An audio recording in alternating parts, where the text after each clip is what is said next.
Greetings, weary traveler, come, warm yourself by the fire, and let us regale you with mighty tales, tales of adventure, tales of heroism, and of course, Tales of Tamriel. I'm your host, Arkhaniir, and I'm joined by the one, the only, the man, the myth, the legend, LotusOfDoom. How's it going, Lotus? I'm good, that's quite an intro. Well, I mean, you are the man, the myth, the legend. Except when you are actively trying to impose the law of Guar upon me, but we'll have to let that slide until June because of promises made. Yep, the legend of the Guar. Until June, it is what it is. Yep, and it is glorious. I suffer, but I bear with it for the moment. Yep, it's for the good of everything in the end. So yes. So we are recording at an unusual time, which is 12 p.m. Eastern and actually 8 p.m. my time. So I am awake and I won't be sleeping actively and dreaming during the show like the last show. When I thought Pixie was talking about drones. Yep. However you would fit that into Tamriel and Cyrodiil, I do not know. But thank you all so much for joining us live on this unusual time as well. We already see a lot of familiar names, Child of Cities, Casual Rangers, Scoots, and I was gonna say we get some different people that get to join us live though, which is nice. I mean, it is always fun when we get the live people here because a lot of the dumpster fire that almost 90% of the time happens get edited out of the final product. Yeah. But it looks much more refined. Yes. I mean, the last episode we recorded for about 3 hours, but the show is only 2 hours and a half. So, between when we say in the middle of the show that we are resetting Discord, and I say, okay, this is us restarting the show, there is actually like a 30 minutes of absolute mess. So, yeah, That's what I thought was so funny was when I was re-listening to it at work because I always go over them even, and I was just like, oh, wow, that sounds 1,000 times more clean than it did that night where when you blue screened and Pixie and I were left in chat, we're like, oh, God, what do we do? Okay, back up your files, quick. Like, but then we're still talking to people in chat. It was like, the screen went black. What happened? Like, hello, everybody. We'll totally be back. So this week, and from now on, I'm not going to be using Voicemeeter during I am using Voicemeeter for audio input, but for my microphone, I stopped using Voicemeter. And from now on, we should be fine, at least on that end. But anything else that the audio gods are awaiting to throw at me, I don't know, we'll see. And we'll have to deal with them as we go. But yeah, so we actually, in terms of news, we don't have too much, but we still have a few to discuss and let you know if you have missed on them because these are important. Starting with, there is a sale for Elder Scrolls Online, Elsewhere, and Crowns going on. And this will continue until January 2nd for Xbox One and PC, and January 6th for PlayStation 4.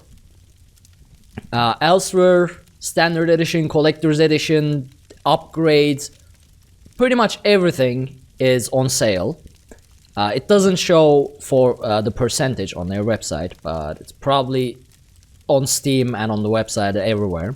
For Crowns, the 1500 crown pack is 20% off, 3000 crown pack is 25% off, and then 5500 30%, 1400 is 35%, and 21,000 crown pack is 40% off, and they are also until January 2nd and January 6th. And this is a good time to get the crowns, I think, because there will almost 100% be a crown-only, Skyrim-themed Nordic house, with the new chapter in June being in Skyrim. And if there isn't, well, I mean, I as I always say, I hope they're not crown only. But if one way or the other, if there isn't an Nordic themed amazing house this June, we riot. I think that's fair. It is time. Where else are you going to put your guar? You are banned. You're nice. I riot. Lotus stays in the corner. But I mean, what? No, you got to. I was going to say they. I can't see them not doing that as they've done that with anything. However, it would be really cool if they did something along the lines of what they did with the Elsewhere house, where it was just part of the thing that you build out. Oh, that makes a lot more sense. Don't buy the crowns, just grind for the quest.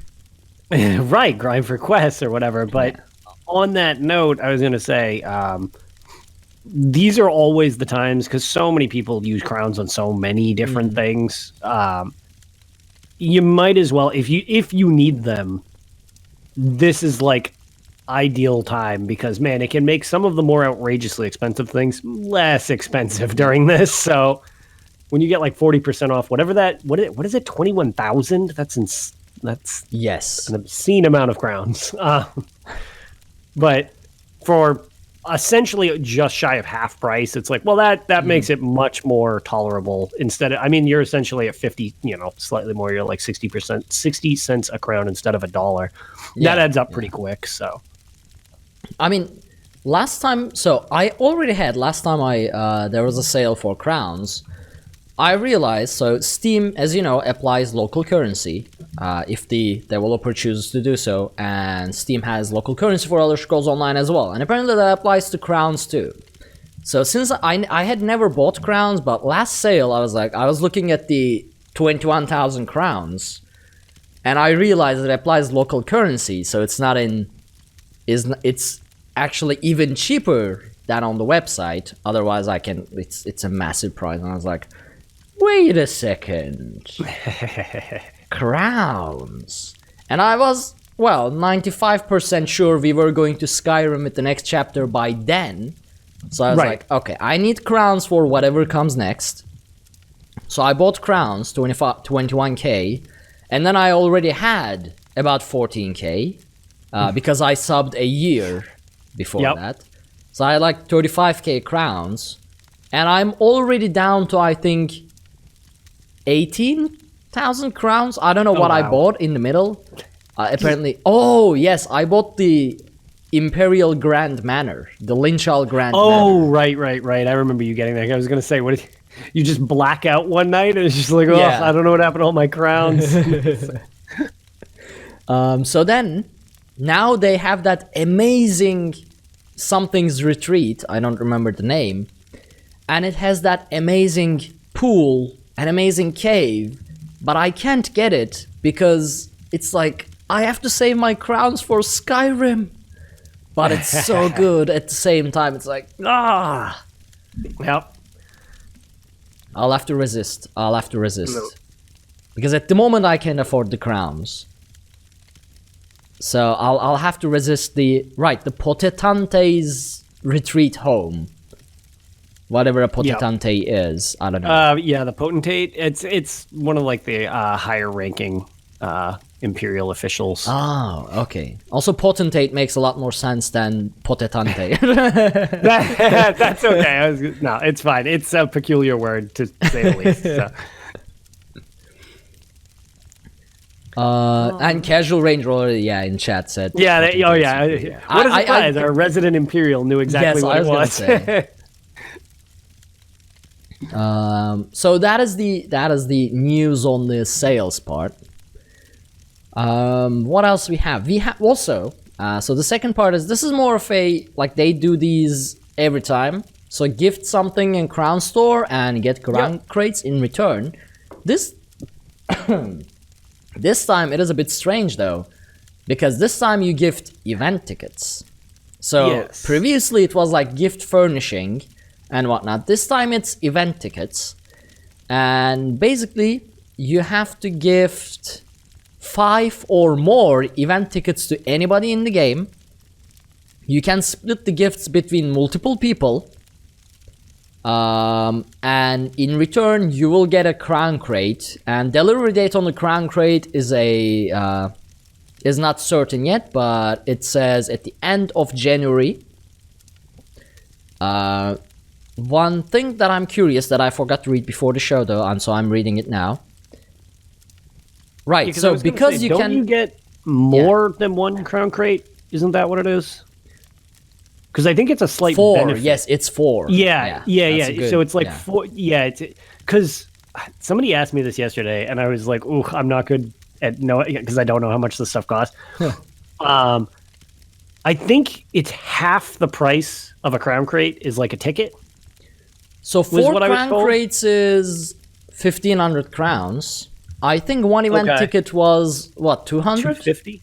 200, 250, something like that. So, so by gifting the tickets, it makes the crown crates cheaper, essentially. Yes. And you're giving it to each other, and you also get the tickets, which can help buy the stuff from the Impresario. So it's a neat little thing.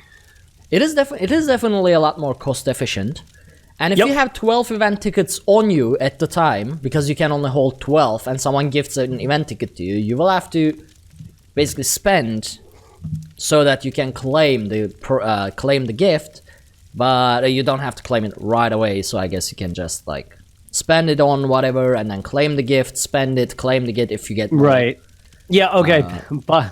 Bob Chicken mentioned in chat that it saves you 250 crowns overall. So it's basically saves you $2.50.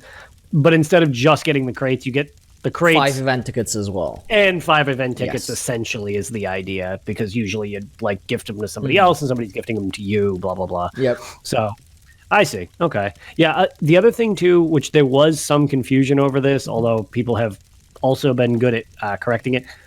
You can't gift the ones you earn in game. You have to buy them from the Crown Store. That depressed a lot of people when they found out about that. But just for the sake of clarity, that is how that works. You cannot earn them and give them away. It's like a sale thing. It's like a purchase I had thing. not thought about it, and I wish it was that way, because I mean, I haven't been farming event tickets for a long time. None of the events, because I don't really have anything to buy with them except the skull one that is currently going on. I like that is so awesome looking. I already got 3 pieces. Awesome. Oh, that's so good. Yeah, that is nice. We'll get to that as well. Yep. Which actually brings us to our next part of news, and that is we have the New Life Festival event going on, and it's been going on for a couple days now. And it'll continue until January 2nd. So we have about 2 weeks of this event still going, mixed with a lot of, well, not a lot of, but a part of Undaunted event, because it was postponed. We basically get 5 tickets a day. So to get into the details, the New Life Festival part is the classic. You go to Breda in Eastmarch in front of Windhelm, and she gives you all these weird tasks, like go throw mud balls at people, or dance in this castle, or things like that. Basically, New Life Festival celebration kind of stuff. Fish sea cucumbers out of Murkmire.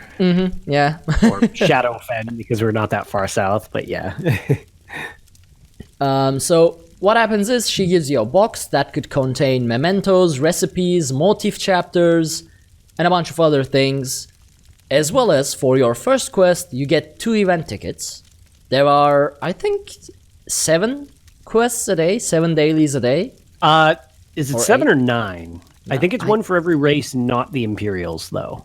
Oh, that makes sense. I guess 9. Yeah. Maybe that would be 8. No. There are 10 playable races with Imperial. You're right. Yeah. Yes. Okay, so there's not...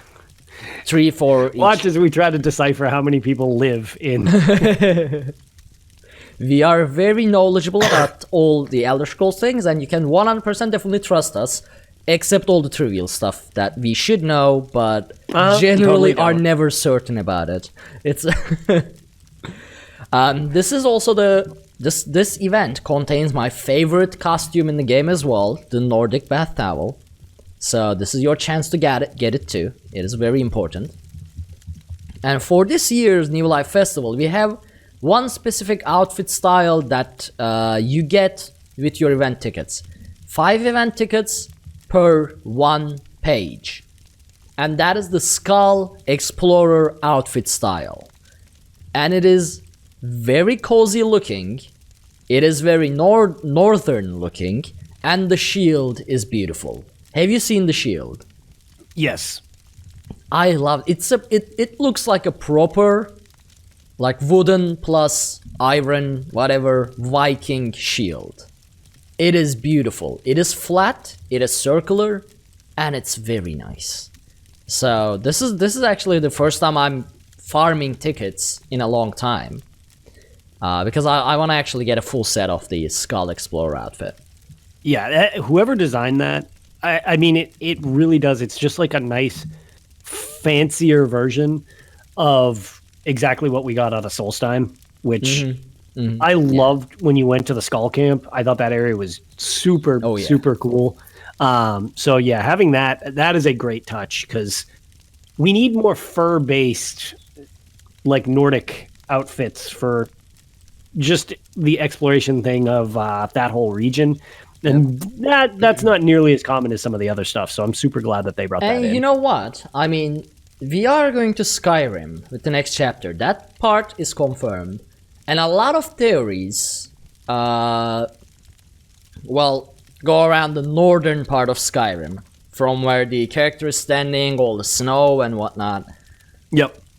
And what else is just shy, a bit more northern to the Skyrim? That is the island of Solstheim. Yep. Where the Skull live.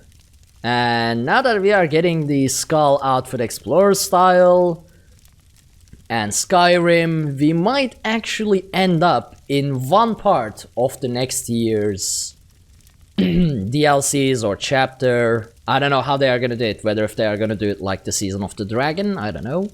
But that'd be kind of neat. I would like that because I was going to say you got Northern and Southern elsewhere and stuff like that. That'd be kind of cool if we got like, here's Skyrim and then like, I don't know, Solstheim or something like that. And here's the thing. There's not too many islands up there. Yeah, and here's the thing. Solstheim would be pre-Red Mountain explosion and all Dunmers are running away from Argonians and taking refuge in this island. Yes. So it'll be a very beautiful island, I think. And the Skull story might be very, very, a lot more deep than it was in Skyrim 4th era. Because it was more mixed with Mirak and Dunmers and everything else. Oh yeah, it was in chaos up there. It'll probably resemble more of, only better graphically. It'll probably be more like the expansion Blood Moon from Elder Scrolls 3. Because you go to Solstheim there, which... bring back werebears would be what I would want out of that. That would be the end result that I would like out of that. Because werebears were up there. Skill line. Yeah. Yeah, mix it up. I mean, vampire, werewolf, and then werebear. I don't know. That could be a fun thing. I wish they would utilize the different types of were creatures a little more. Yeah. Like the were crocodiles and stuff like that. It's like, oh man, go with that. Like, I want more of that. Those just are super cool. I mean, every time they do that, they have to incorporate like a weird variety of animations and whatnot. But I mean, the universe supports it, so you got a lot more room to do weird, crazy stuff in Elder Scrolls. So do it. Oh yeah, don't stay shy. Just throw everything at us. It'll work.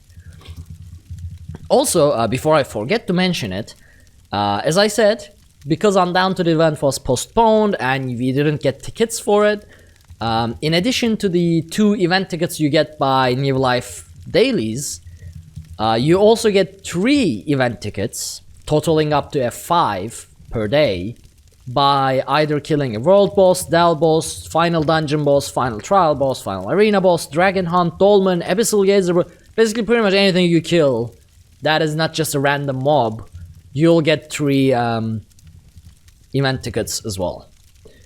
So yes, which very cool because the other thing they did, since you can have, I mean that is a lot of event tickets. If you were to go in and log in and get all 5 every single day, that's what do you got, like 75 tickets or something like that throughout the event. It's a lot of tickets. It's almost enough to do like an Indrik from scratch. Yep. But mainly the thing is, well, plus there's, the other stuff you can buy. There's the little pet. There's, they brought back all of the berries throughout the year, I noticed too, which is very cool. So if you're missing any of them, you can go back and grab them. Like me, I think I have like one of them is like 50% made. And then like one of them's like 3/4 maybe, because I don't consistently do these. So I just keep getting them so that I don't have them filling up my inventory. But I'm like, I'll get around to it. Well, here's your chance for people like me who are not efficient at doing this. You can go back and pick up any of the pieces you're missing and actually finish off whatever said Indrik is. And, buy Scald pieces if you need them because they're so awesome. I mean, honestly, I would prefer Skull Explorer outfit style over an Indrik. Yeah. I have the base Indrik, and I was like, what is this creature? So I only got one berry, and I was like, I don't like this creature. So I just stopped farming event tickets altogether.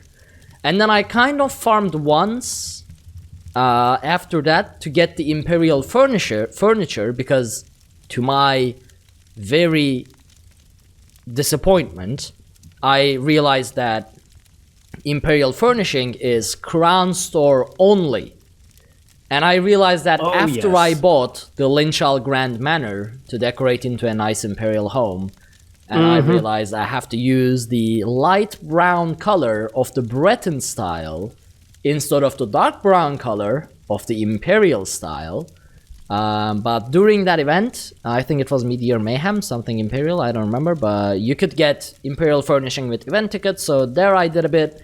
But they weren't giving 5 event tickets per day then, so didn't work out much. That's a lot of tickets, especially because throughout the year there's always been kind of like, when it first started we had plenty of tickets and then it kind of like weaned back and now it seems like they're just like, here's a ton of tickets for Christmas type of thing. It's like, all right, well, that's great. So I mean, they are dynamically adjusting it, so it's like, this has definitely been... we gave too much, let's cut back.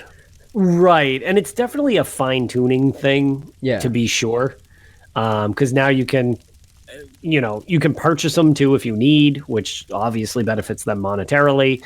But then they give you plenty of options to earn them. It's just like, there's... I like that there's a decent amount of avenues to do all of that stuff, at least, if it's interesting. Because I know a lot of people are, burnt out on the Indriks, but I like the fact that it's like they did a good job of adding other things than just the Indrik itself. Yes. Which is a huge plus, because it seemed like a lot of people were kind of horrendous creature. Yeah. Which do you like less, Gwar or Indrik? Gwar. It's gotta be Gwar. I mean, Indrik is at least like some sort of magic weird... It's a reindeer. Almost a unicorn, but it's then... an alt-mode reindeer is pretty much what it is. So Gwars are pure evil, so I don't like Gwar. I mean, Indriks, they are like, what is this? It's a random creature. But Gwar, they are evil, so you have a reason to hate them. Indriks is more like, I mean, do you hate deer? No, it's an animal, So there's that. One thing I want to address, though, well, I have to find the question again. Was there a lot of Dunmer on Solstheim before Red Mountain Blue? Yes. Actually, well, there probably were Dunmer in there. However, the Dunmer going to Solstheim in a lot of numbers isn't even after Red Mountain Blue, but more like Argonians raiding Morrowind, getting... Right. They went on their rampage and we're kind of like, so remember all those years of oppression? Well, we've had enough of that. So, and again, in our heroic Nordness, we politely gave them a place that they can go and kind of hide out. And so we gave them our little side island there and just let them chill up there, literally, because it got all cold and icy. So they can, they got to avoid certain death and probably imminent slavery back at them. But, there's... they do a good job of having like some people everywhere, but yeah, the huge influx of them was definitely after that whole fiasco with Elder Scrolls 4, Oblivion, and Past. Yep. Ooh, that is my phone, sorry. Let's get rid of that. All right. So that was pretty much the news section. I mean, we may have missed something, but as far as I can tell, we have not. We did, mainly because we didn't get them, but a lot of people in the Elder Scrolls community, I think Casual Ranger got one. They received maps.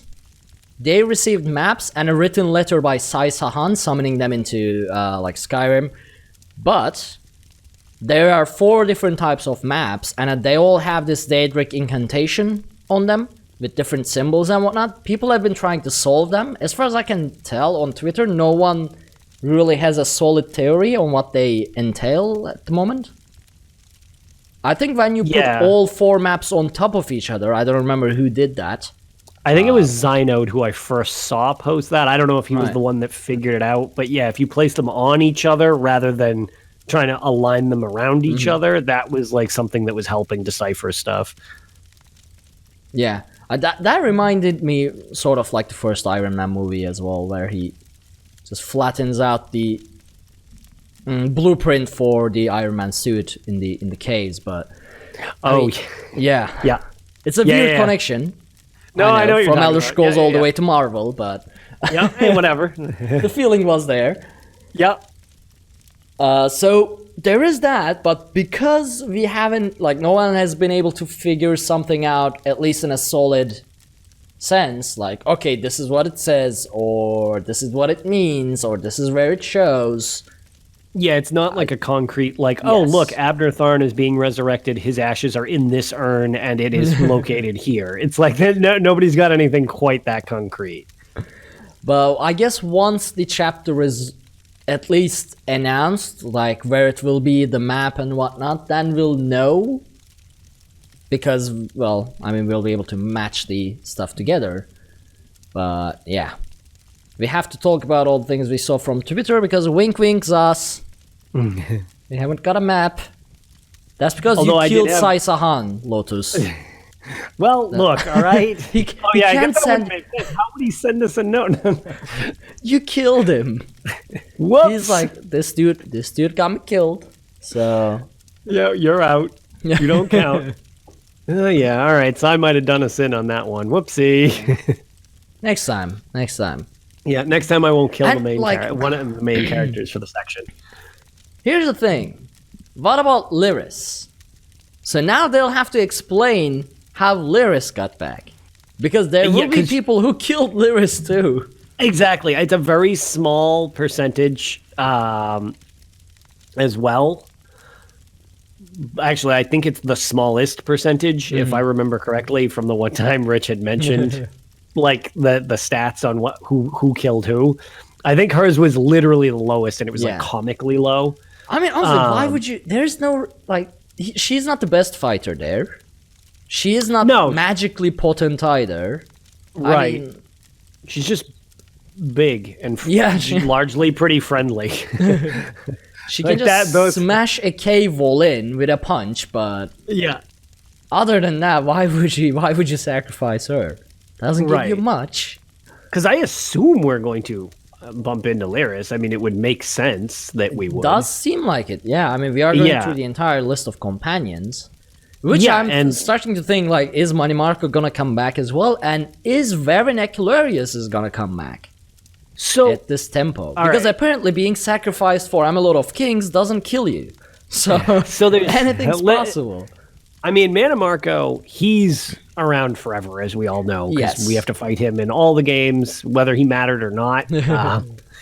Because I will never get over, for a weird anecdote, before I knew what any of this Elder Scrolls stuff was, when I first played Morrowind, one of the very cool things about Morrowind, or I guess bad things if you're trying to actually do stuff properly, is Morrowind you can just run amok. You can do pretty much anything you want all the time.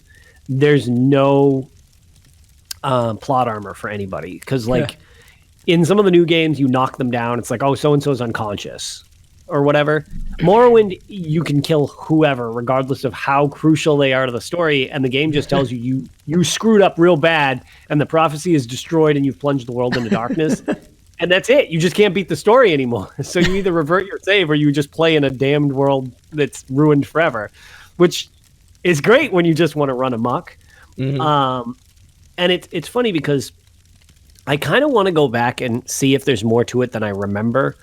But I do remember way, way back, we went into an arbitrary cave. We were, hanging out, just goofing around with the game. And there was a guy in one of the caves called the King of Worms. Oh. To which I had no context back then. So I was like, hey, look at this guy, the King of Worms. We'll see how good he is. And I just cleaved his head in. Like, he had no chance. Like, destroyed him. And he dies. And it just says, you've plunged the world into eternal darkness. And I'm like, wait, what? This is just some hobo in a cave. Why does he matter so much? So I never got it until obviously I played more of the series and, learned more about it. I was like, oh, that was Manor. Like, he was just chilling in a cave in that game. Like, I don't even remember, honestly, if there's a quest related to him. I mean, granted, Morrowind came out many, many, many years ago. But, like, I don't even know if he had a quest in that game because he wasn't that important in that game. Like he wasn't a main villain the way he was in Elder Scrolls 4. I believe it was the Mages Guild or whatever. Yeah, I think. Yeah. So it's like that dude's been around as a, lich for a while. So just because we dealt with him, he most certainly could still come back and it would make sense because we know that he's still around. Mm-hmm. You know what would be fantastic? What's that? They brought back Sai. Abnor's fate is, I guess, uncertain, hopefully. Yet. Yes. I don't want Abnor gone. I want Abnor back. Lyris, then we could get Prophet and then Manny Marco, and the entire main story events are relived in a different manner. So it's Manny Marco again, it's Prophet again, it's proving even more that we're in one giant dragon break because we just keep looping on ourselves for eternity. It could be fun, bringing everybody back together. And then they would be like, we were building up to this for the last 5 years, killing someone and bringing them back, killing someone and bringing them back. It could be an interesting twist to things. So there is one thing I wanted to mention, which just in that vein, the only thing is I do want to preface this with kind of a spoiler warning because this is not just a spoiler cast, like everything's on the table. Like, so everybody kind of knows the end of the story at this point for the Soulburst quest because literally that's just talked about everywhere. But I do want to just... it's been 5 years. Kind of... Yeah. So... This one's kind of old too, but I would like to just give you a heads up for the next, say maybe minute or two to just bypass this. Because it is a spoiler for Orsinium or Hrothgar, like the main campaign. Yeah. So just a heads up. If you I still haven't finished that either, but I know what happens. I know. Okay, so you know what happens. All right, so just tune out for a second if you don't want to know what I'm about to reference. But Varys comes back. Yes. As like a vision or like a ghost. You don't really know what the deal is with him. So there's reference to him still technically being around as well, which is kind of interesting.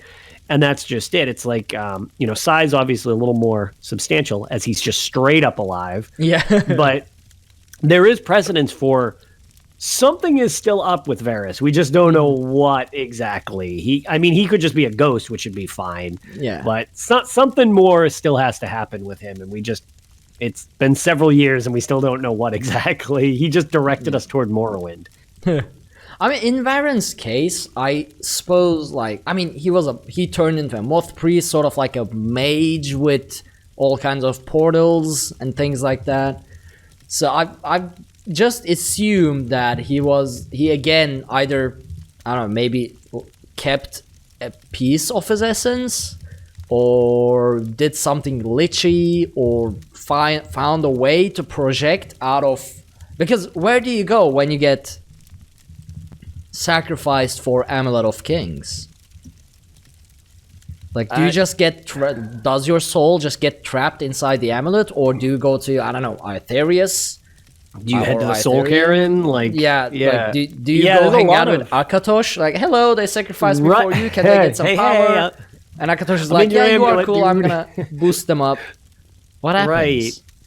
So, I mean, like, Prophet could be, I mean, since he was able to open portals between Nirn and Oblivion and things like that, he could have, like, okay, so this is where I come when I'm sacrificed, so I'm just gonna open another portal to project a vision out of this place into Nirn, just to say a few things to Vestige, and then go back.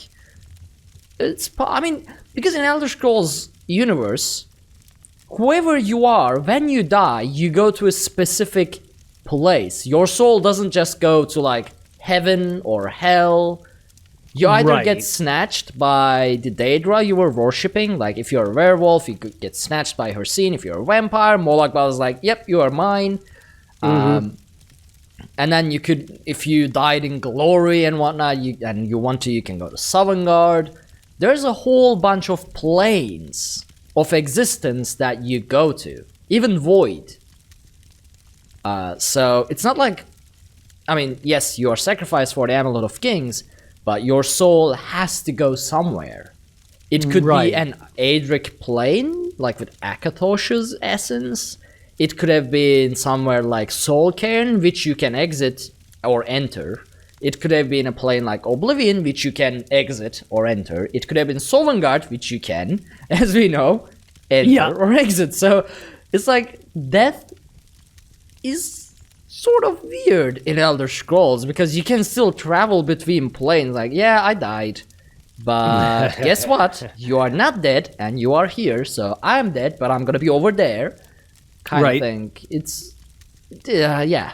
So that's what I think happened with Vestige. He was like, yeah, I'm dead, I'm here, but I'm just gonna open a portal because I'm a mage and I'm a moth priest and project a vision, and then keep doing my own thing. And honestly, I feel like this would have been, the way I explained it, would have been a better explanation for Sai-Sahan.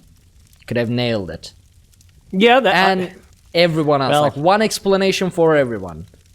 Yeah, yes, like exactly, one universal explanation, and you just fill in the blank for what your storyline is in your game, so to speak. I mean, even in Elder Scrolls Online, you enter Sovngarde, even though the Sovngarde in Elder Scrolls Online was very disappointing. But then again, it was their, like, first year, so their environmental design team weren't as fantastic as they are now.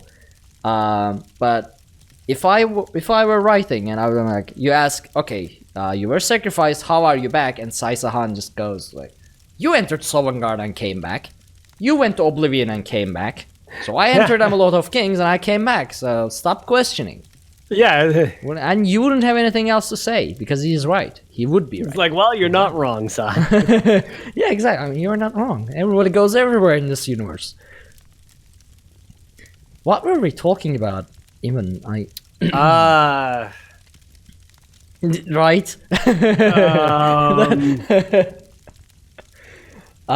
lord. That Lyris would be back in the next expansion. Yes, there we go. Thank you. There it is. Because we can go everywhere and anywhere, Lyris will be back in Skyrim. Yes. And it will have to be explained again. Although I guess they can give the same exact explanation as Sai-Sahan, because if you saw that dialogue in elsewhere, then it means you killed Sai-Sahan. But if you hadn't killed Sai-Sahan, you killed Lyris, then you hadn't seen that explanation anyway, so it won't be a repetition. So that'll also be another thing, is I'll need to find... Do we know anybody who killed Lyris? I mean, we could just, like, speedrun the main quest, kill Lyris, and... That's true. Guarnir hasn't finished the main quest. I haven't had time. I could have him go through... And I could have him spitefully kill Lyris, because that'll go over well with the community. Oh my god. So I could villainize you even more. Yeah. Jeez. Making me kill the Nordic oh my god, fan favorite, the more fan favorite than the fan favorite of Sai Sahan. The ultra fan favorite. I could have Guarnir do that, and then for that reason we could find out what it is, because it's like, oh man, it's I honestly think it will be the exact same explanation. To be fair, that also wouldn't bother me, because because that makes sense. You can't see both. Yeah, I mean, you can't kill both, so whichever hero you opt, you'll get the explanation for, and it'll be the same explanation, just for the other one. Right. Ooh, that is true. Imagine, actually, hold on, see, that's another thing. So you say, does Sai Sahan in Dragonhold's story say anything about Lyris being in Skyrim? Someone says, I remember, either Sai or Abnur. Someone mentioned Lyris. You can ask, so in the prologue, you can ask Sai Sahan if he's talked to Lyris. And he says no, he hasn't had contact with her, from what I remember. But doesn't he say something it's like one dialogue. He's in Skyrim or something like that? Yeah, no, I think he does say, he mentions something about Snow Lily to the north, but he hasn't talked to her, something like that, I think it is. That's what we have to try as well. Because if you kill Lyris, what are you kill Lyris and you go to Sai Sahan, what is Lyris up to these days? And he'll be like, yeah, dude, all right, come on. I really do need. All right, I gotta fire up Guarnir. He's gonna become some type of mass murdering month. Yep. Yeah, he's gonna. Well, I started the story with him a while back, and I basically didn't get time to continue on with it. So it's like, I forget. I think I'm 3 or 4 missions into the main quest line. So it's like, I'll just continue on, and then you can just speed run it, I guess. Yeah, and just it's such a good story though too. It is. So honestly, it is still the best story in Elder Scrolls Online, I think. Yeah, I love the Soulburst quest. It was good. It was great, and the characters we met and whatnot, it was. Basically, in my opinion, I think it was the best storyline still to this day. And Skyrim Fantasy in chat also said, but if you kill her, does size text change in elsewhere? Exactly. Yeah. So we have to. Now I'm get super Lyris curious on this. Honestly, I wish we could just if I could complete main story of Elder Scrolls Online in 5 hours, I would just do it now. But it takes, even with speedrunning it takes a bit. It probably does, but at the same time, you got to think, when we did it originally, it was level locked. Remember, you could only do it every 5 levels. Oh yeah, that is true. Now you can just blitz it straight through. There are then so the thing is, there is so many dialogues and whatnot you have to wait for in the main story, like monologues all of and Cold stuff. Harbor. Yes, all of Cold Harbor. That's what I'm assuming is okay, there's the whole story for 50% and then Cold Harbor for 50%. Can't we just ask Rich, what happens if you kill Lily? What does science say? Just let us know. Don't make us go through this again. We've done this so many times. Rich, you have access to these files. Could you please come on the show and just bring us pictures so that we can put them up on stream? And we're like, oh, this is the dialogue. Just show us. That's it. Yeah, just let us know. But yeah, we'll have to try. We'll definitely have to try. I mean, I finished the main story again with my European Mega Server character, but I just killed Varen again. Because that just sounds like the thing to do. I mean, he caused everything. He should just make it up for it with his life at the end, It felt right. I should have tried different things. But yeah. Anyway, I suppose we can go to Tales. At this point, we don't have any structured show anyway. We're just wrapping. Yeah, well, and that follow up with Tales. That was the news, right? That was the somehow news, came from New Life Festival. Ta-da! Yeah. All right, Lotus, go ahead. And actually, I'm going to start because mine is probably shorter. So what I've been doing is I've been playing Blade. Are you muted? I just saw your mouth move, but... Yep, totally was. Ah, yeah. I blocked it to cough. Yeah, in case anybody doesn't notice, I am sick, so periodically I keep muting, and that's the first time I think I've totally botched it. But yes, I was saying that you totally should go first because I'm actually curious to hear your tales. Yeah. So after last week when you mentioned that Blades got a huge update, I was like, okay, it is time to give it another try because... So I have two devices that I can play Blades on. My Samsung Galaxy S7, which made it into the list that supports Blades barely. Like it wasn't even on the list at first. Then they were like, "Okay, go ahead. You can play as well. It's fine." And then I have an iPad 4 mini that is the work iPad we use for testing and whatnot. And that is also at the bottom of the list. Like, okay, you can just squeeze it in there. And both of those were very laggy. Like, even in the menu and in the game, whenever I would go into combat or I would block or I would attack, it would stutter and it was very annoying. So I had put the game aside. But since Lotus last week told me that, okay, the game got a huge update, they removed the paywalls, and it got optimization. So I updated it on my iPad 4 mini, and I've been playing it ever since for last week, like when I'm waiting for stuff to compile at work and things like that. Now, first things first, the PvP. I love PvP. It is fun. It is fun to fight against real players and trick them into getting stunned, or get tricked into getting stunned. Try to basically win the match. But the mages, Lotus, they make it so hard, because I think that's a perk. Let me know. I hit someone, they block, and I start taking fire damage. What is that? Oh, like, yeah, you still got hit by the attribute itself. Oh, no, not when I block. I hit them, they block, I start taking fire damage. Oh, okay. Are they using a shield? Wait, it's a mage? Sometimes. No, because I mean, they are using like a shield and a dagger, but all they do is cast spells. Okay, so here's the thing. There's a couple different things in different parts of it from what I've seen. I'm not an expert at PvP. Sorry, I'm not an expert at PvP. So there's probably more to it that I also still need to understand. But one of the things I know they've also fixed is, what is that ebony armor? It's a Daedric artifact. I've got no idea. Ebony blade? No, not the ebony blade. It looks like a set of ebony. Oh, the ebony mail. Oh, you get it from yeah, ebony mail. You get it in Skyrim, like it's the Skyrim set. When you do the that giant sacrifice thing, you tie the follower to the post, and they all like murder each other. Boethia. So that's actually Boethia.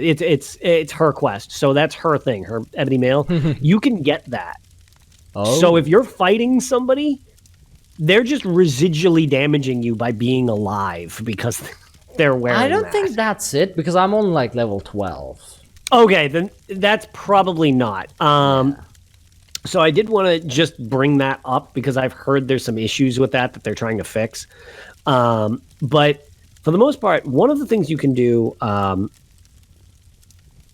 don't know if there is a reflect thing off the top of my head. If it's reflect, I'm hitting them with a great sword. So if it's reflecting fire damage back to me, that seems them weird. with a great sword, that'd be weird. I mean, maybe they're casting spells in between the block, and it just doesn't maybe show the animation. That's maybe. So one of the things I do know, at least if they have a shield, I'm not sure if you can equip it to a weapon as well. But for example, I have an ebony shield, and when I block, you take 34 points of frost damage. Oh, that could be, it could be something like that, yeah. It's one of its abilities, or it's one of the traits that I rolled on the shield. So it takes up one of the slots. So I could theoretically enchant it to do that as well. But one of the enchantments is it will do a certain amount of damage back at the person. Right. I don't know if you can do that unless you have a shield, though. That's the only reason I'm like, I think They may have had that's shields, I don't know. Right. Yeah. My current policy is just do so much damage that you kill them before their magic kills you. So far, it's been working. I basically do like power attack, skull crusher, critical hit, power attack, skull crusher, critical hit, dodge, more power attack, and I just try to kill them before they can kill me with their magicka. Or I equip if I can find a lightning damage greatsword or something, then it would just keep depleting their magicka. But I haven't dropped I have an iron sword of magic or of shock, but it's so low on damage. But I mean, the PvP gives you so many chests. The quests give you now chests. The quests give you gems. Yeah. The game now goes smoothly. It plays much more like a game than a mobile game. So I've been enjoying it quite a lot. And it's actually a good pastime at work as well. Like you are waiting for something for 5 minutes. I just launch it, do a couple matches of PvP, put it aside, get back to work. So it's been quite nice, but I definitely approve the newest update. And honestly, from here on out, it should only get better. And considering this is still early access, so it is still early access, right? Yeah, it is. Yeah. They seem like they actually made a point of using early access in the way that early access is supposed to be made. Mm-hmm. This game barely even resembles a lot of the things that it launched as. Yeah. And I mean, this will still come to like PC, whatever, things like that. It's coming to Switch. Yeah. Oh, this could actually be a lot more fun on Switch. Yep. Considering the Switch is quite more powerful than most of these phones as well, so it could look better, indeed, play better, and Switch has controllers, which is a lot better than having two virtual joysticks, which is the only annoying part I find in right. Or rather, yeah, those take a little getting used to. Yeah, I mean, I got used to it, but it's still, I mean, virtual joysticks, I've never been a fan of those. Yeah. But, you know, what are you going to do? You don't have any input devices, so gotta do what you gotta do. Exactly. But, yeah. Other than that, I already talked about my ESO Tales, which consists of getting event tickets for the Skull Explorer things. I will start Elder Scrolls 5 on VR, but I guess that'll just happen next week, because this weekend I'm quite busy. But I got VR from a friend because he's getting Valve Index, and I had my eyes on his Oculus VR for a long time, and as soon as he was like, I'm getting Valve Index, I was like, sell that to me. And he did. I trust him 100% when it comes to technology. Like, he really takes super good care of his belongings. So I, like, with ease of heart, I was able to get it. And nice. Skyrim VR. One thing though, I ended up buying Skyrim for like the 5th time. Enough is enough. Come on.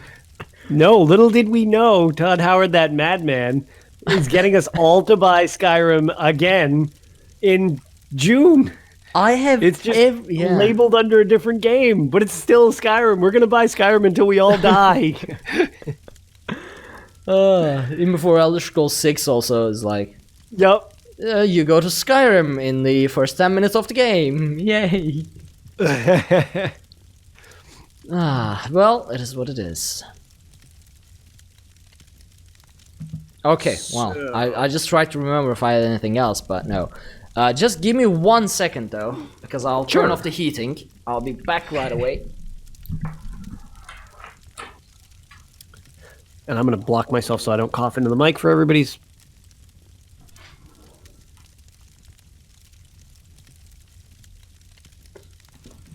There we go. All right, yes, that's actually working. So now I've seized control of the show while Ark is MIA. Hope everybody enjoys this. Oop, he's back. But before he actually puts on his headphones, he still loves Guar. What? I heard that. I heard that. What are you talking about? I can't leave the show for like 5 seconds. This is what happens. I don't know what you're talking about. All right, well, Lotus, what are your tales? All right, so speaking of Skyrim, which we seem to do a lot recently, I went back and started playing Elder Scrolls V Skyrim because, one, it's that time of year. Two, the Skyrim hype is very, very real. Hold on. So, There's a very important question. yep. Elder Scrolls V Skyrim or Elder Scrolls V Skyrim? Because there are two Elder Scrolls V Skyrims. Yes, so it's it's Elder Scrolls V Skyrim SE. So I'm Special Edition Elder Scrolls V Skyrim. So I'm doing the fancy edition because I realized I don't have 100% of the trophies on the PS4 because I only have 100% of the trophies on like 3 other platforms because why wouldn't I just do it on another platform? But this is not Elder Scrolls V Skyrim SE Switch Edition. This is Elder Scrolls V Skyrim Special Edition. Not to be confused with the Switch Edition as SE. Exactly. Or the Toilet Edition or the Fridge Edition. So yeah, I actually have gone through there and just kind of was goofing around, making a bunch of money. People all play that game very differently. I really enjoy cheesing them to get started so that I become kind of an overpowered monster out the gate. So when they added the ability to legendary skills, I love to just walk around casting Muffle on myself while doing other things, and it just levels me up really, really fast. So I'm level, I don't know, like 78 or something already.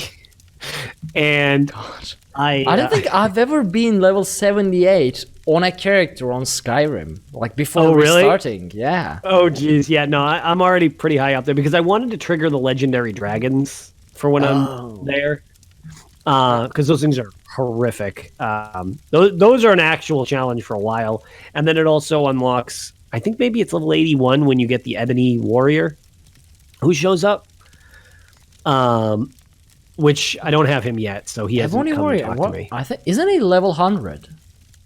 Oh, is he 100? I thought he was like 80. So he might be 100. I don't know. It's been a while, but yeah, I never met him because, as I said, like I've never played with a single character for that long. So. For that long? Okay, yeah. No, I've met him before, and he's a pretty rough fight. Unless you have all sorts of wacky magics and powers and stuff like that. Because there's many ways to kind of break those just games. Full him off the cliff, I guess, is the easiest. Goodbye. I've come to have an honorable battle with you, and I've defeated hundreds of opponents, and why am I flying off the cliff? Yeah, why am I flying? And did you tie my shoelaces together? It's like so yeah, for the most part, I just been dungeon delving. I triggered the story so I could get dragons, and I jumped into one of the random quest lines because the Skyrim quest lines are all very, very cool. I chose the Thieves Guild because that's not really how I play. I know everybody plays a sneaky archer. That's not my thing. So I'm trying to see if I can make myself be a little sneaky archer-ish for a while. I'm terrible at it, but that story is really cool. The only thing about doing it is one of the things is restoring the Thieves Guild to its former glory. And you have to do those radiant quests in the towns, and you do enough of them that it triggers the special radiant, the special event quest that lets you set up a contract in there. Woof, that is time consuming. They have you do so many of those radiant quests. So 5 radiant quests per 1 story quest, which applies to all of Elder Scrolls Skyrim's guild quests. Yeah, so that's... And it is what ZeniMax Online went with Elder Scrolls Online's story quests, guild quests, which is why I still haven't finished Thieves Guild, I still haven't finished Dark Brotherhood, I still haven't touched Sijik Order questline, because I refuse to do grinding to get one piece of story. I don't like grinding. Just give me my story, plain and simple. I want to play story. Don't make me grind for it. Don't make me grind to get a one piece of single storyline. Come on. Yeah, no, it's definitely the grind can definitely get. Now I'm upset again. Oh man, it's too bad too because the Dark Brother one specifically is really good. The Thieves Guild one is also good, but yeah, either way. So that's the main quest that I've been working on. Otherwise, I've just been jumping on and doing the New Life event to get tickets. The actual quest is super easy. The one thing I always do, which some people sell them in Zone, which you can absolutely do as well. But there's that one Argonian one where you have to go fish. And it's the Fishboon Feast repeatable. So one situation with that is you can fish a whole bunch and stack up the fish. Yeah. And then when you get that quest again, you're just done. You can basically go and turn it right in. So there's two ways to do this. One, if you want to just space out and just go fishing for a while, build up enough of each one of the fish for the length of the event. And as people might or might not know, when you accept a quest from Breda, you can then turn the quest down if you would like and talk to her again, and she will roll another potential quest, anything that's not been done once that day. If you're feeling really just lazy, you only want to do one of them and you're not farming the whole event, but you would like your tickets, just keep doing the fish one, because it's super easy if you have a backlog of fish. The other thing people do, which you can do to make money, or on the flip side, if you don't even want to fish to start with, you can do it and buy it if you have more gold. But people sell the fish, like in Zone, because they're totally tradable. So one of my buddies sells the event's worth of fish for, I think, like $10,000 or something like that. And he just gives you like each of the 3 fish for all of the event, and that's like his transaction. Wait, how much gold does he sell them for? I think it's like 10,000 or something like that. 10,000 gold? I think so. It's not even that much. Yeah, it used to be. Yeah, people used to do it for like people might be doing it for more, but yeah, I think he does it for like 10,000. But yep. So that's one thing. That's a nice easy one. The other one that is also very easy to do, but I think they realized how easy it was to do, was the Orphanage one, where you have to either donate to the Orphans Fund in either Grotwood or Greenshade, or you have to fight back the encroaching wildlife. Well, the easier way to do it, obviously, is to just give them a couple of bucks. And I think it used to be like, I don't know, $69 or something like that. It wasn't that expensive. Yeah, it's totally $327 this year. I was like, wait a minute. Yeah, I think they realized maybe how easy that was, but I swear that was cheaper in previous years. That's still cheap. This is like, it is 15, 20K. It's... Well, the thing was, you used to make a net profit still, because turning in a quest would net you more than you just paid to not do the quest. So you just made less profit. Now you don't make profit. You lose like $127 or something like that. But I mean, just kill a couple mud crabs and... Oh, yeah. No, and to be fair, the Horvors that are coming in, the only real problem is there's so many people there usually. They're always dead is the problem. Sometimes getting a hit on them so they count can be problematic. Yeah.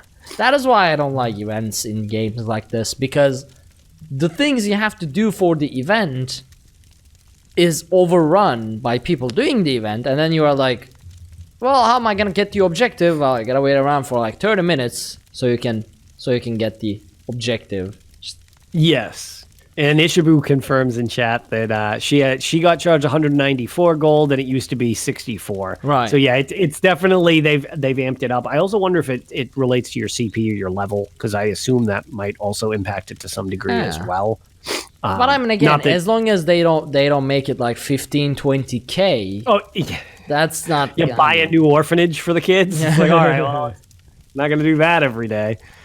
And then the only other thing that I've actually done, which kind of relates to the sad news from last week with the production of new content being stopped for the Elder Scrolls Legends, I realized I have not finished the Isle of Madness storyline. So I've been going through and doing that. I am still very bad at these, but it's pretty fun. You know, you're just in the Isle of Madness or whatever. The voice acting in those games is surprisingly good. And some of the puzzles they throw at you during the quests or the puzzle challenge things that they have, which aren't technically quests, they're just literally puzzle challenges. They're pretty creative, at least from what I can tell. I'm not like a CCG master or anything like that. But they're pretty creative. Some of them have definitely stumped me for a little bit. But yeah, can't recommend enough that if you haven't tried Legends, it probably, well, one, it's free, so it doesn't matter. Yeah. They're currently doing a giveaway thing in Legends. I don't remember the exact name of what it is that they're doing, but it's something related to Sheer Gorath. But every day you log in, they're running deals. Sometimes it's just like, here's 600 soul gems. Other things, it's like, oh, a pack of cards usually costs 100 gold. Well, now you can get 3 packs of cards of each expansion for 100 gold or something like that. So they're doing like really cheap deals, and they're not for real money. They're for in-game currency. So it's definitely worth checking out if you haven't already or have any passing interest in it. Like I said, even if you just look up the solutions and feel like getting the story because you like the lore of the series, Elder Scrolls and stuff like that, it definitely adds some pretty cool stuff to it. And yeah, I'm enjoying it. I want to make sure that I finish it at 100%, just so that when the day comes that it is taken down, I've completed it pretty much. I mean, honestly, I don't know. Are they going to take it down, or are they just going to keep it alive? I think they'll probably leave it on maintenance mode for as long as anybody cares, would be my guess. Because, I mean, even if it's just in maintenance mode, they're going to at least have occasional revenue, and they can probably just keep it literally up and running for minimal cost. And they'll make the several thousand people that still play happy because it's just like, well, it's still there. And like, but my guess, this game will be running for years to come. It's just, it won't get new content unless it gets a huge surge of players. Maybe they'll go back to it, honestly. So I guess, but I mean, it is a bit complex for average card game player to. I mean, it is, as like you mentioned it last week, that this is done Magic the Gathering style, and Magic the Gathering is not for the faint-hearted when it comes to complexity, because you have to take the elements into account. There's like active, passive skills. There's so many things. I used to be in like physical Magic the Gathering. It started getting too expensive, so I was like, nope. But it is complex, the amount of things you can do, and so I guess Elder Scrolls Legends had sort of like a entry-level barrier to it. Yeah, you will get crushed by somebody who is better than you. Yeah. I do regularly. I mean, meanwhile, Hearthstone is a super pay-to-win game unless you want to grind your existence to it. Somehow it is doing a lot better, which is upsetting, but hey, it is what it is, I guess. Yeah. Yep. I mean, I prefer Legends over Hearthstone. Legends, I really like it. And to be fair, I have the physical versions of the only cards they've produced. They made some actual ones. Actually, hold on 1 second. It's right next to me. But they actually. Ooh, that's a nice chest. Yes, my little Elder Scrolls collectibles chest. But like, they've got some of the cards actually made. For those of you watching live, they're a little bigger than normal cards, but they're the physical versions of the cards that are in game, which is kind of neat. But they didn't make like all of them. I honestly don't know why they made or didn't make the ones they did. Honestly, I mean, I'm not that into card games on PC or mobile or whatever digitally, but when it comes to sitting down and on a table with your opponent and actually playing with physical cards, then I'm really into it. So if they had made a fully playable version of Elder Scrolls Legends with physical cards like Magic the Gathering, then I probably would have gotten into it a much more. Oh, that's Brynjolf. That's Ulfric's Stormcloak. Yep. Yeah, okay. That's what I mean. College of Winterhold as a card. Wait, what does that do? Yep, they've got. Some of them are in slipcases, so I'm afraid they'll reflect. Let's see. Blood Magic Lord, the Wabbajack, Mirak, Skeletal Dragon. Like, there's a decent the deck amount you of have, the physical deck you have is pretty much like OP All-Stars. If I actually had this deck in game, I'd probably be able to wreck some house because I don't even think they match colors. I think I would be cheating. Oh, that's like Skeletal Dragon, Mirak, Wabbajack, Blood Dragons or Blood Lords, whatever. College of Winter, the entire College of Winterhold. What does that card even do? The College of Winterhold? Yeah. I was gonna say, I hope everybody enjoys our Legends talk. We don't usually do this too much. Where's Nate when we need him? Oh. Actually, we could message Nate for a show when we are recording around this time. Right? This is actually like a time that would possibly work. Now that we are dynamically recording. Let's see. It gets 3 uses, so it's a support. Activate, reveal 3 random 1-cost actions and draw 1. Then increase the cost of the other of cards this reveals by 1. Oh, that's all right. Okay, yeah. It's not bad. It's not wow super fancy.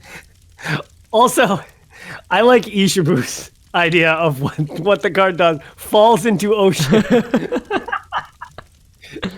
I played College of Winterhold. What happened? I don't know. It fell into the ocean. I don't know. It fell into the sea. It's gone forever. Honestly, we gotta be shown. College of Winterhold needs to be this year's whole Skyrim deal. Come on. I gotta see College of Winterhold. Well, rather, I gotta see Winterhold in its glory before the entire city fell into the sea. That's what I would. That's the thing I'm most excited about. The chance that we could see what it looks like before the collapse. That would be so nice.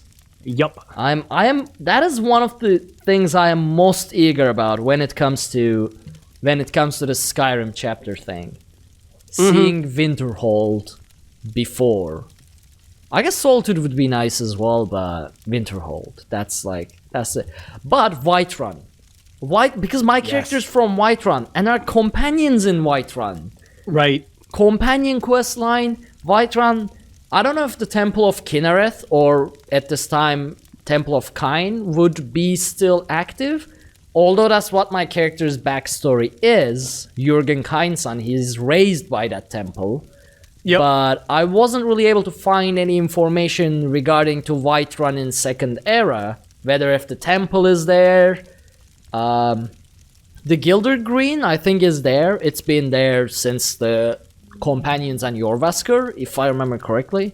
But I might be wrong about that as well. No, I think that sounds right. But yeah, so Whiterun and Winterhold, that's 2 places I really want to see. Yes.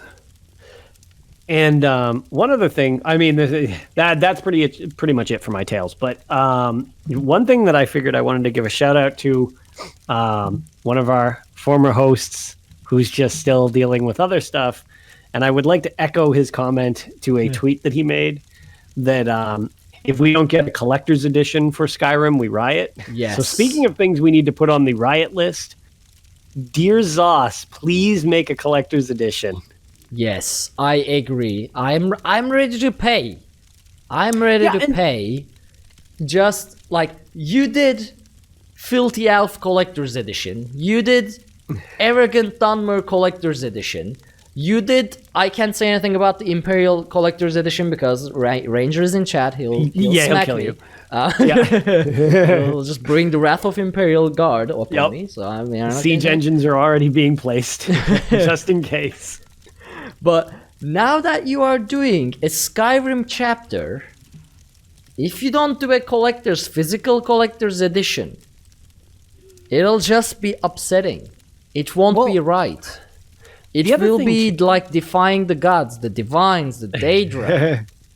Come on. They now last year, like I said, they didn't do the collector's edition, and we certainly weren't the only people who were like, "Aw." Now they sold some really cool stuff with the Year of the Dragon, the Wrathstone tablets and stuff like that. It's mentioned in Cat, no Kitty Collector's Edition. There was no Kitty Collector's Edition. They did produce some pretty cool stuff that you could buy piecemeal that I like. They had the Horn of Shidari.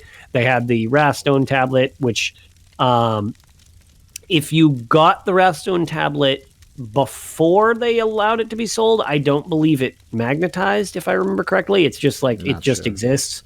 And then like the one they sold had like the magnetic thing, so it like clicked together, if I remember correctly. I think those were slightly different, but they have the it wasn't specific to the Season of the Dragon, but they had some very cool stuff. They sold the banners to the three alliances in the war. I've got the giant red Ebonheart Pact one on my wall.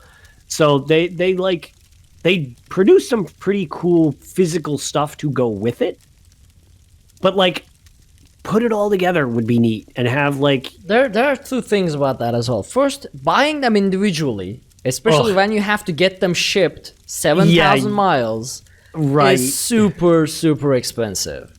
So I have to buy Wrathstone individually, pay $60, which is almost like a collector's edition on its own, and then I have to get it shipped, if it ships to Turkey, which sometimes they don't.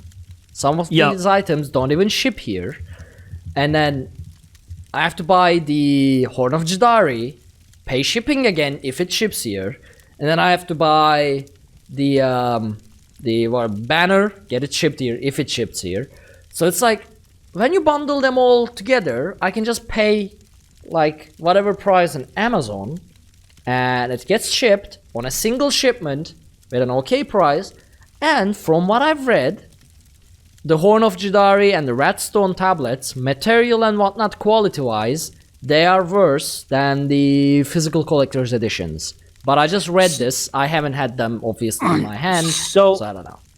Yeah, so the Horn of Jadari, I've heard mixed things on. Just like, because I have it literally right here. So I have a Wrathstone tablet. This thing is, everybody enjoy that for the audio. I always forget how strong the magnets are. This thing weighs a decent, like I could take out a window with this thing. This thing is no joke. It actually feels like a Wrathstone's tablet. One of the, like when I first got it, we actually, my wife didn't really know what the hell it was because she doesn't play video games, but she was finding it funny because it had a dragon and was magnetic. So while we were watching a movie, she was just clanking it together on the couch. And I was like, oh my God, I can't take that. That weighs so much. It's like literally, it sounds like horse hooves. So I will vouch for the quality of at least the Wrathstone tablet. I don't have a Horn of Jadari, but I've heard mixed things on that. But yeah, the tablet itself I thought was very cool. And just because it was mentioned in chat, which I actually didn't realize, the banners apparently were a U.S. thing. So that's another thing. The international thing is really where the problem comes with shipping is obviously very expensive. Yeah. And then, like you mentioned, sometimes it's not even like available. They got to do better with the universal availability. Like at least a collector's edition, it's much easier to just grab. Make it a more... Nobody's going to really probably complain because we're all like Elder Scrolls junkies buying this stuff. Make the collector's edition more expensive, but involve all of the stuff you were going to put throughout the year. Because then it's still shipped once. Yeah. But yeah, it's shipped once. Okay. Which is... Also, the box itself, getting it in a box. I mean... That's the feeling. Getting the whole box, opening the box and seeing the content is like piece by piece. It is beautiful. I mean, the box themselves, they are collector's edition. Oh yeah, mine are... I didn't get rid of mine. They're still up behind me. Yeah. They are good boxes. So they are. Do a call. Go back to doing a physical boxed collector's edition and we'll pay. We'll buy them happily. And don't worry about giving us extra game keys. I mean, I still have my Morrowind Digital Collector's key from Morrowind Physical Collectors because I bought it after Somerset. So I still have a key for that too. I don't know what to do with it. I guess I'll give it to someone. But it's like, I'm okay with having more keys in my hand. I can just throw it at someone who wants to play. If someone, like a friend or whatever, they're like, I'm considering playing Elder Scrolls Online. There you go, a key. I don't know. I think I have 2 standard edition keys and I have a more of a digital collector's edition key, like the full game, not just the upgrade either. They're just sitting somewhere in my, like that one is in the box, the others are in my mail. They're just waiting there because I was gonna do a giveaway and then I forgot to do a giveaway, and now I have keys, and I'm okay with it. I'm okay with having multiple copies of ESO at some point. Yeah, we'll just throw it in chat or something. I don't know. Yeah, well, and I totally agree with you because like I have several, because I always buy the physical collector's editions whenever they're available. So I have like literal PlayStation 4 discs of the game all over the place. So they also encourage me to be lazier because I have my PlayStation up in my game room where I am right now, which is where I record. And I obviously have the game in the PlayStation or next to it if I was playing something else. But then instead of a Blu-ray player, we have another PlayStation downstairs just because they're pretty convenient all-purpose like media devices. And if I'm ever home and I'm lazy and I'm like, oh man, I don't want to go upstairs to do my writs, but I should probably do my writs at some point today. Oh, wait. So I keep one of the extra many discs I have in that PlayStation down there. And then boom, I can just do it. I don't have to go upstairs and set stuff up. Boom, writs done. Everybody's happy. Like, so there's really no drawback. Like they mentioned that was a reason, and that's nice if that's, you know, what they were going for, but I don't mind. I would rather get that and get the whole package. That just to me is better. Just let me pay. Yeah, just take my money, Zos. Why? I'm not one of those consumer people who's like, take my money. Just take it, Zos. Like, I'm trying to give you money. There's actually something I'm very curious about that I just realized. In the last couple of weeks, well, not last couple of months, Bethesda started fully Turkish Facebook and Twitter accounts. I don't know what they are up to. A lot of regions, I've noticed. Yeah, but like that didn't happen until last couple of months or so. They just started. They translate everything that Elder Scrolls Online posts, Bethesda posts, like, you know how ZeniMax Online, like Elder Scrolls Online's Twitter account is like, are you ready to do, I don't know, New Life Festival or whatever. They just translate it, take the image, and it's just that tweet, but in Turkish. And they've been doing that for a while. So I'm starting to think like, do they have plans? Yeah, I don't know. That'd be interesting. Like selling stuff here, localization, I don't know, events, content creators. That'd be very interesting. Bethesda Turkey, hello. Tales of Tamriel in English, but from Turkey. Just so you know. Just saying. No. I'm here. I know, but they've been doing that, and I always say, okay, you know what, I'm gonna message them, and I just keep forgetting. I'll probably forget in 10 minutes again, but one day I'm going to. Speaking of forgetting, before we end the show, I realized I completely forgot probably the most exciting tale of all. Great. Which also, from my own perspective, I need to bring up the fact that clearly I cannot give a opinion on balance in Elder Scrolls Blades anymore. Oh, why? Because so there was a Twitter giveaway. Oh, from the Bethesda main account, where all you had to do was like and retweet their post, and they were like, you could win 50,000 gems. That is the equivalent of $500 worth of gems, and I won. Which I was very, very confused about. I was like, wait, what? They sent me a DM and they were like, hey, they're like, just double checking. They were like, we're pretty sure you are, because this isn't the first time we've like had communications, because there was like it keeps like your log thing. And they were like, but you are 18 and in the US, right? I was like, I am. They were like, all right, fantastic. They were like, we just need your login information, just like the name thing. They were like, and we're going to just attach 50,000 gems to your account. I was like, wait, what? I was like, I really won? They were like, yeah, you won. They were like, it'll take it like 24 hours to go through. And it did. And the reason I want to say is like, I don't really want to I spent zero money on the game originally until I beat it, which was my point. I was like, I'll pay for it when I feel that it's worth it and I don't feel I'm being scammed. Well, I didn't. I beat the game and I enjoyed it. With there's nothing to 50,000 pay. gems, I could just sit there and just buy legendary crates for an hour because I have so many gems. So I feel like even though I might understand like how the game works and stuff, I feel like I am just like a weird thing where I just have infinity supplies available to me now. Honestly, I kind of feel like they did you not a favor, opposite of favor, whatever the word is. A disservice? Disservice, yeah, because like, what do you do in game now? I am so I have no idea because I beat all the stories. I'm like, oh man, I can't wait for the next story expansion to come out to Blades. But now I'm like rich, so I just saw your struggle. Like you coughed, Yeah. and then went to mute. And yeah, it did not add up. Yes. Yep. I had to block the cough first, and that threw me off. I'm like, oh yeah, no, mute first, then cough. It's okay. I mean, we are human. It'll happen. Yep. Don't worry. But yeah, so that was actually something. It happened really early in the week, and I guess that's probably why I spaced it. But yeah, I couldn't believe that. I was very surprised. Also, I appreciate the plethora of comments of everybody joking. Rigged. I was like, well, yeah, clearly the person with Elder Scrolls crap all over their profile wins the Elder Scrolls giveaway. I was like, well, whatever. Maybe it's because I said nice things when the game launched. My criticisms didn't involve just hate speech for 45 minutes. But yeah, so that was a nice little surprise. But yeah, like you said, I wish I could gift gems, I guess. Because then I could give people stuff.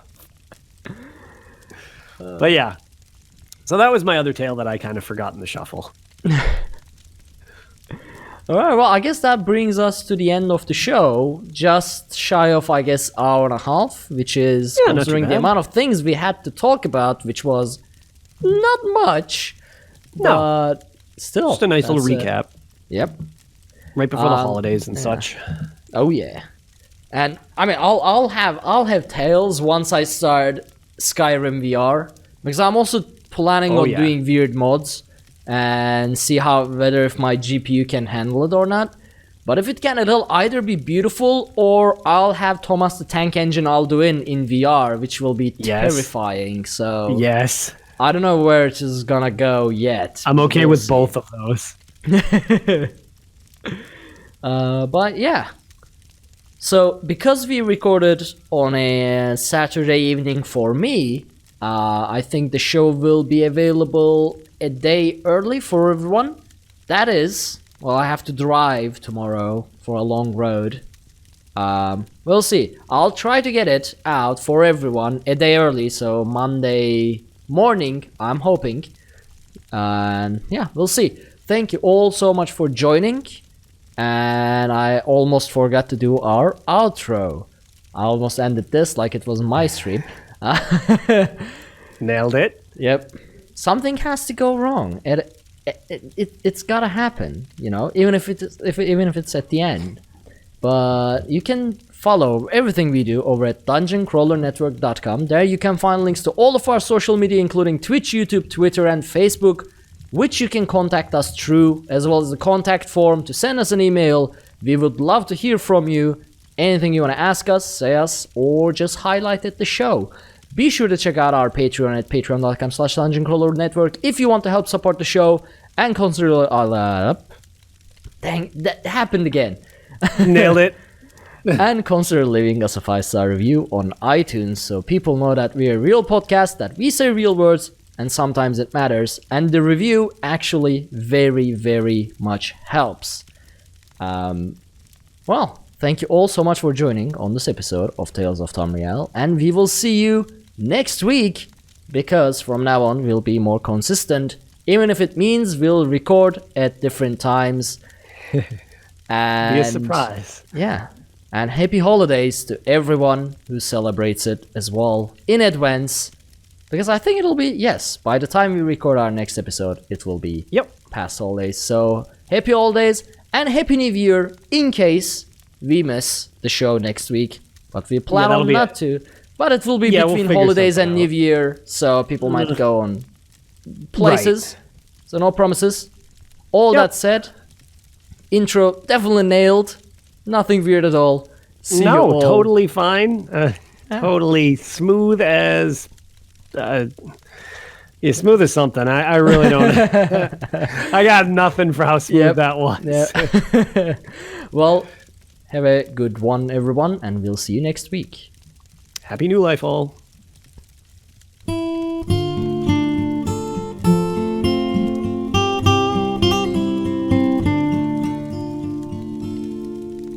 When Akatosh slew Lorcan, he ripped his heart right out. He hurled it across Tamriel, and the heart was heard to shout, red diamond, the heart and soul of men. Red diamond, protect us till the end.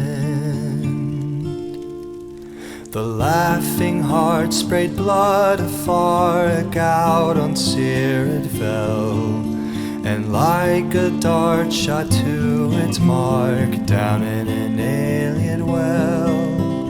Magic effused the Lorcan blood to crystal red and strong. Then wild elves cut and polished it down to chimel at a ball. Red diamond, the heart and soul of men. Red diamond, protect us till the end.